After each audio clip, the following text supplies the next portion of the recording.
What's going on, everyone? Hope everyone out there is having an awesome day. Dayton here, aka Dr. Autoflower, back at you inside the grow room with more questions and answers. Just want to start this video off with a huge thank you to you guys. This community is so freaking awesome. We smashed the 800 likes in like one day with the last video. You guys are smashing the algorithm. I'm so super grateful for you guys. This community is really blowing me away. All the questions and comments I'm getting, the feedback is just awesome, and it's really helping these videos get a lot more traction. And that's why I've been saying for years how positive and awesome this community is compared to like other communities I've been on YouTube. Nowhere near as positive and awesome.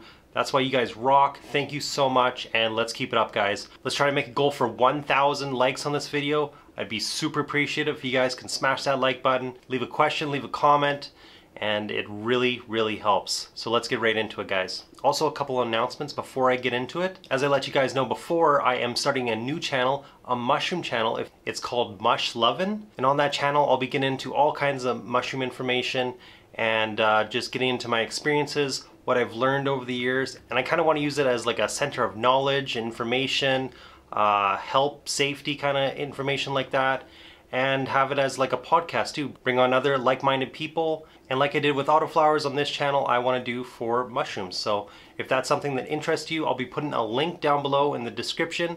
Please go check it out, subscribe, and leave a like, leave a comment. It really helps, and we'll get that channel up and going. Got some really interesting plans with it. So yeah, definitely go check it out. And I'll be having the first video up today. And the last thing I want to mention before we get into the episode today, I don't make anything off of AdSense or YouTube. Pretty much one of the only ways you can help support the channel is if you want to try the LEDs that I grow with, optic LEDs, you can message me at drautoflowerled@gmail.com or at Instagram at drautoflower. Shoot me a DM. I can hook you up with discount codes and help you decide which light works best for your situation. So now that's out of the way, let's get right into the question, guys. Mafia X Grow Tips and Reviews asks, hey, I'm a new autoflower grower and one of my plants was small and the other one is super tall. Why is both planted at the same time in 5-gallon bags? The short one finished and the tall one's still going. So when you have something like that, you're probably running the same genetics. That mostly means that the phenotypes are pretty drastic, and that can happen sometimes. Sometimes the phenotypes can be very different. Even if you're using the same grow conditions, same everything, some phenotypes could be way more stout, some can be really tall. And if you're saying one is continuously growing, then I would say maybe the genetics aren't that stable. I'm not saying it's bad genetics, but they're probably not that stable because in more stable genetics, you should find phenotypes that are kind of more on the same level. Maybe we'll get some that are like maybe more bushy, maybe some are a little bit more lanky. Maybe you'll get some that have different terps profiles, also maybe a different level of frostiness and stuff. But I feel when you see drastic changes in the phenotypes, that's usually a good indicator that the phenotypes are probably not as stable. So maybe the breeder didn't stabilize the genetics enough. If one is growing much longer than the other, that's usually a good indicator of that. Hopefully it's actually fully autoflowering. Some phenotypes may have a tendency to maybe pick up traits from more of the photoperiod side of things, and maybe take much longer to flower. So that's also something to be aware of. And like I've said before, picking the right genetics is almost like 50% of the battle. Like once you find really good genetics, you shouldn't have problems like that. Would you want to grow that same genetics again? I personally probably wouldn't. I'd be probably looking for something that's more stable, that's going to have, if you're going to run multiple seeds of it, you're going to get pretty much the same size.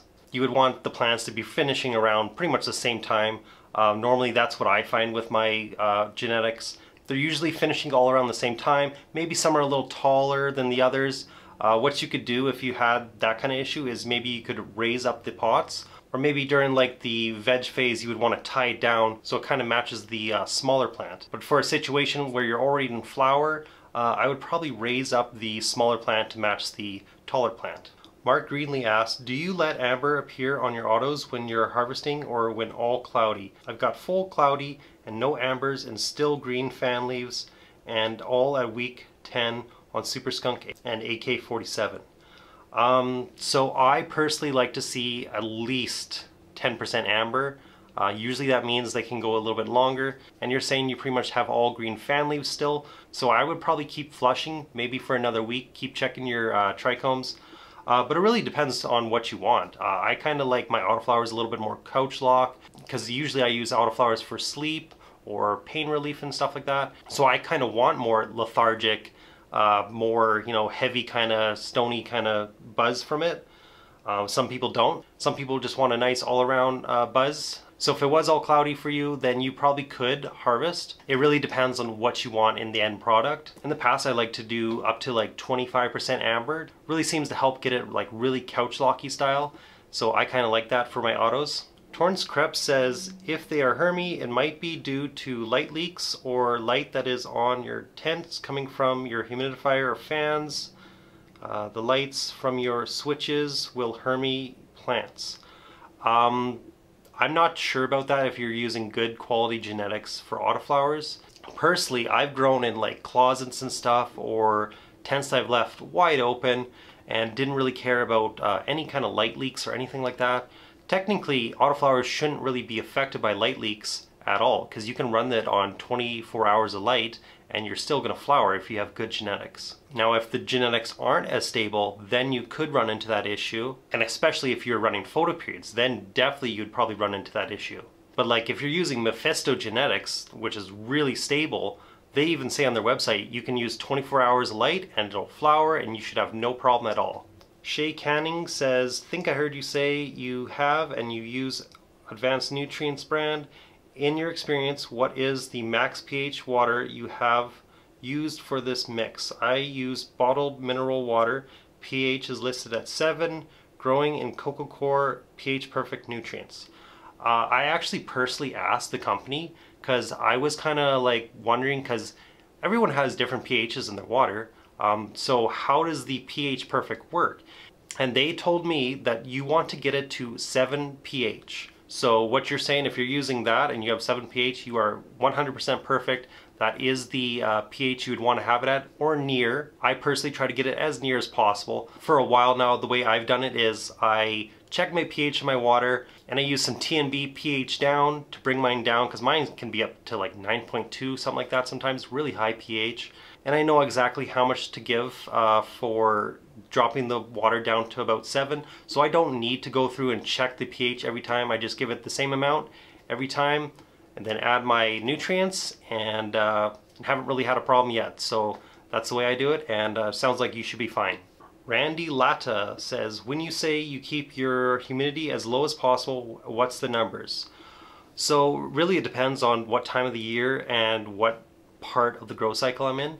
I have seen it as low as like 37, 40 is usually an average, maybe around the beginning, depending on how many plants I'm going, how much I'm watering as well, and especially if I'm in like veg period, especially if I'm in like late veg or flower where there's a lot more leaves and a lot more sweating done by the leaves, it can get much higher, which normally I'm getting like at the high point I'm probably getting like 50, 55 humidity, and that's usually I'm really trying to drop it down to at least 50. So what I'm trying to keep it at is like 45, 50, and that way I'm seeing no humidity building up on my windows, and that's what I'm trying to go for. Little Nugs asks, I also know you can run autos at 24 hours of light or 17.7 or 18.6. My question is, can you go the other way? With that I'm meaning, can you run the lights at a 12 and 12 schedule with results? So I chatted with someone who was doing this just the other day, and pretty much you can do this, of course. From what I've seen with other people, it will be diminished compared to what you could have, but if you really want to run photo periods and that's kind of your main thing you want to do, then I would say go for it. It's not a huge deal. Maybe you'll lose maybe a quarter at most of what you probably could yield, but it's probably not that big of a deal. You probably could, but I would say if your photo periods are the more important plants you're running, then I'd say go for it. If you don't have the space to run multiple tents for autoflowers and you just want to see what happens, I'd say just go for it. That's the nice thing about autoflowers is if you got the room for it, might as well just throw an autoflower in there, just let it do its thing, and you'll get something in return at least. But of course, running your own autoflower tent will probably be giving you better results but it really is up to the grower and what they have for equipment dealing with it. And as I always say, autoflowers are great for experimentation and keeping you on your toes with growing. So I say go for it. It'll be a good growing, learning experience, and you'll get an extra bit of bud. But I think that's it for the episode, guys. Thank you all for the questions. Hope your gardens are doing awesome out there. Happy gardening, everyone, and until next time, peace out and catch you guys later.